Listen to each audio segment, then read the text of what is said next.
சுந்தராபுரம்ன்ற ஊர்ல ஒரு வயதான பாட்டி வாழ்ந்து வந்தாங்க.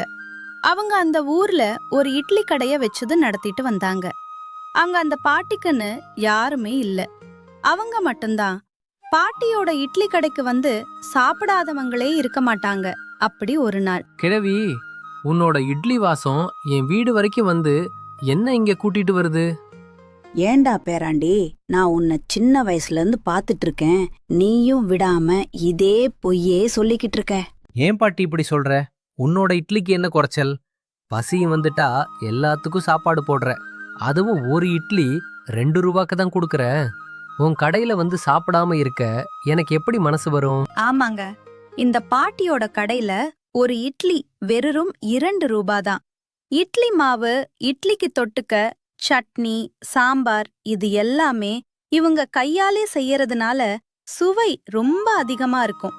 அதனால மக்கள் வந்து விரும்பி சாப்பிடுவாங்க. பாட்டி, ரொம்ப பசிக்குது பாட்டி. காசு வேற இல்ல பாட்டி. இட்லி இருந்தா கொஞ்சம் கொடு பாட்டி. ஏண்டா பேராண்டி, காசாடா முக்கியம், உடம்புதான் முக்கியம். இந்த சின்ன வயசுல சாப்பிடாம எப்ப சாப்பிடுறது? காசு இல்லைனாலும் பரவாயில்ல, உட்காரு, இட்லி போடுகடுற சாப்பிடு.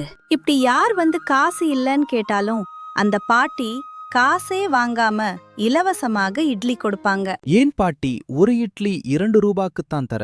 சில சமயம் காசு இல்லாம வந்து இட்லி கேட்டா அவங்களுக்கு இலவசமாக இட்லி கொடுத்தார்.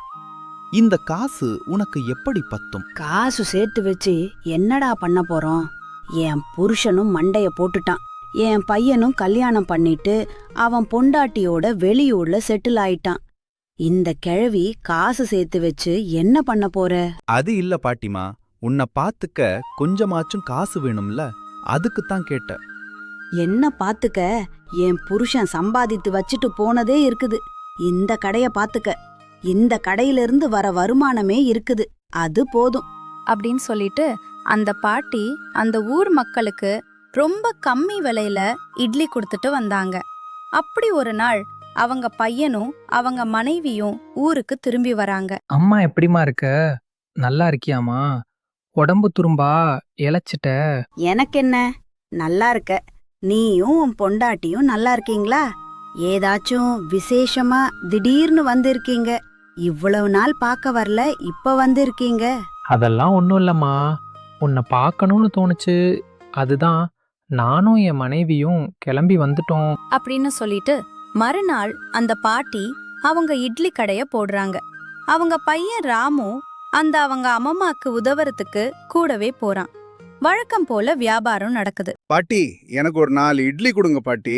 உட்காருப்பா, நான் இப்பதான் இட்லி ஊத்தி இருக்கேன். சுட சுட இறக்கி தரேன், சாப்பிடு. அப்படின்னு சொல்லிட்டு அந்த பாட்டி அவனுக்கு இட்லி ஊத்தி தராங்க. அத சாப்பிட்டு அவன் இப்படி சொல்றான். பாட்டி, இட்லி ரொம்ப அருமையா இருக்கு பாட்டி. சரி பாட்டி, இட்லி எவ்வளவு? ஒரு இட்லி 2 ரூபா, மொத்தம் 4 இட்லி 8 ரூபா. அப்படின்னு சொன்னதும் அவன் பணத்தை கொடுத்துட்டு கிளம்பிட்டான். ஆனா அவங்க பையன் ராமு அவங்க இட்லி ரொம்ப கம்மியான விலைக்கு விக்கிறத பார்த்துட்டு ரொம்ப கோவமா இருந்தா. இப்படி சில நாள் வியாபாரம் போய்கிட்டு இருந்துச்சு. ஆனா கூட்டம் மட்டும் குறையவே இல்ல.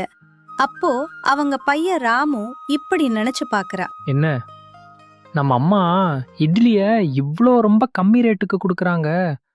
ஒருவேளை இதனால தான் கூட்டம் அதிகமா வருதோ?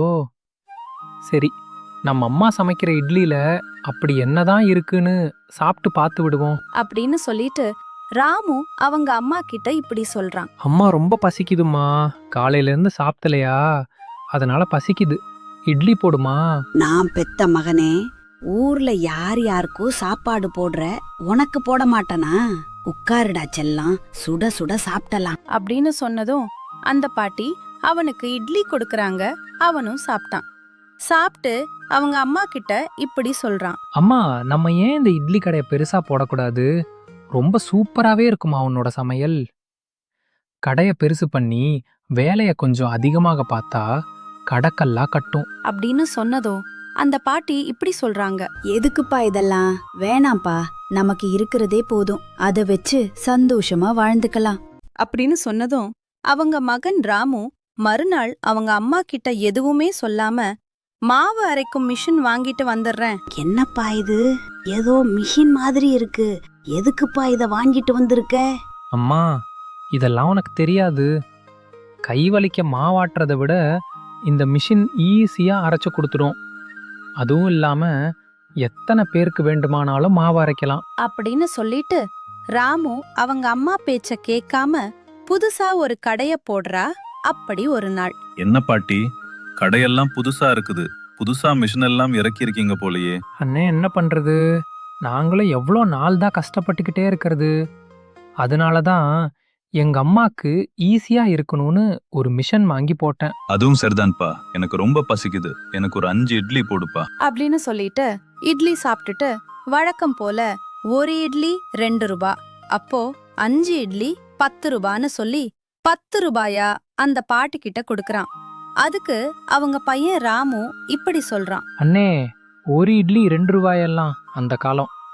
இப்போ ஒரு இட்லி 10 ரூபா, 5 இட்லி 50 ரூபா. 50 ரூபா கொடுத்துட்டு போங்க. அப்படின்னு ராமு அவங்கிட்ட இப்படி சொல்றான். அவன் அந்த பாட்டு மேல வச்சிருந்த மரியாதைனால எதுவுமே சொல்லாம 50 ரூபா கொடுத்துட்டு கிளம்பிறான். அதே மாதிரி அந்த ஊர்ல இருந்து இன்னொருத்தன் சாப்பிடுவதுக்கு வரான். என்ன பாட்டிமா, பையன் ஊருக்கு வந்ததும் கடையெல்லாம் மாறிடுச்சு. சரி சரி, எனக்கு ஒரு 3 இட்லி கொடுங்க, ரொம்ப பசிக்குது. அப்படின்னு சொன்னதும் பாட்டி அவங்களுக்கு இட்லி கொடுத்தாங்க. அவங்களும் இட்லிய சாப்பிட்டுட்டு 3 இட்லிக்கு 6 ரூபா கொடுத்தாங்க. அதுக்கு அந்த ராமு இப்படி சொல்றான். தங்கச்சி, ஒரு இட்லி 2 ரூபாயெல்லாம் அந்த காலம். இப்போ ஒரு இட்லி 10 ரூபா. ஆக மொத்தம் 30 ரூபா கொடுத்துட்டு போங்க. அப்படின்னு சொன்னதும் அவங்க இப்படி சொல்றாங்க. என்ன பாட்டிமா, இட்லி விலைய ரொம்ப ஜாஸ்தியா இருக்கு. அது போக இட்லி பழைய மாதிரி டேஸ்டா இல்லையே. உன்னோட கை பக்குவம் மாதிரியே தெரியலையே. சட்னி சாம்பார் கூட வாசனை ஆளை இடுகக்கும். இப்ப என்னடா நான் அதுவும் இல்ல, என்னாச்சு? இந்த மாதிரி கடைக்கு வரவங்க எல்லாரும் ஒரு குறைய சொல்ல ஆரம்பிச்சாங்க. கடைக்கு ஆளுங்களும் கம்மியா வர ஆரம்பிச்சாங்க. மகனே ராமு, வழக்கம் போல நான் தான் இட்லி சமைக்கிறேன், நான் தான் சட்னி சாம்பார் செய்தேன். ஆனா இந்த ஊர்க்காரங்களுக்கு என்ன ஆச்சு? இட்லியும் சாம்பாரும் நல்லாவே இல்லைன்னு சொல்றாங்க. ஆனா ராமு தன்னுடைய இட்லி கடை நல்லா வியாபாரம் ஆகணும்னு சொல்லிட்டு அவங்க அம்மா வழக்கம் போல ஆத்திர மாவுல சுவை இன்னும் அதிகமா இருக்கணும்னு சில பொருட்களை போடுறா. அதே மாதிரி அவங்க அம்மா சாம்பார் சட்னி செஞ்ச பிறகு சுவை அதிகமா இருக்கணும்னு அதுலயும் சில பொருட்களை போடுறா. இதனாலேயே இட்லியும் சாம்பார் சட்னியும் பாட்டியோட பழைய இட்லி கடை சுவை மாதிரி இல்ல. இதே மாதிரி மக்களும் கொஞ்சம் கொஞ்சமா பாட்டி கடைக்கு வர்றத நிப்பாட்டிட்டாங்க. அவங்க கடையும் ரொம்ப நஷ்டத்துல போச்சு. அம்மா, நம்ம இந்த மிஷினை திருப்பி கொடுத்துடலாமா? நம்ம கடை ரொம்ப நஷ்டத்துல போகுது. இதுக்கு வேற கரண்ட் பில் கட்டணும், வாடகை வேற கொடுக்கணும். சரிப்பா, இந்த மெஷினை திருப்பி கொடுத்துட்டா எப்படி சமைக்கிறது? அப்படின்னு அவங்க அம்மா கேட்டதும் அவன் இப்படி சொல்றான். அம்மா, நான் என்னோட தப்பா உணர்ந்துட்டம்மா. அதிகமா காசு சம்பாதிக்கணும்னு இந்த மாதிரி ஐடியா பண்ணேன். ஆனா அதுவே நமக்கு பிரச்சனையா முடிஞ்சிருச்சு. இதுல இருந்து எனக்கு என்ன தெரியுது, நான் அதிகமா ஆசைப்படக்கூடாதுன்னு தெரியுதுமா. அப்படின்னு சொல்லிட்டு அவங்க பழைய மாதிரியே அந்த பாட்டியோட இட்லி கடைய தொடங்க ஆரம்பிச்சாங்க. மறுபடியும் கடை ஒரு நல்ல நிலைமைக்கு வந்துச்சு. இந்த கதையோட நீதி என்னன்னா, ஆசைப்படலாம், ஆனா பேராசை படக்கூடாது.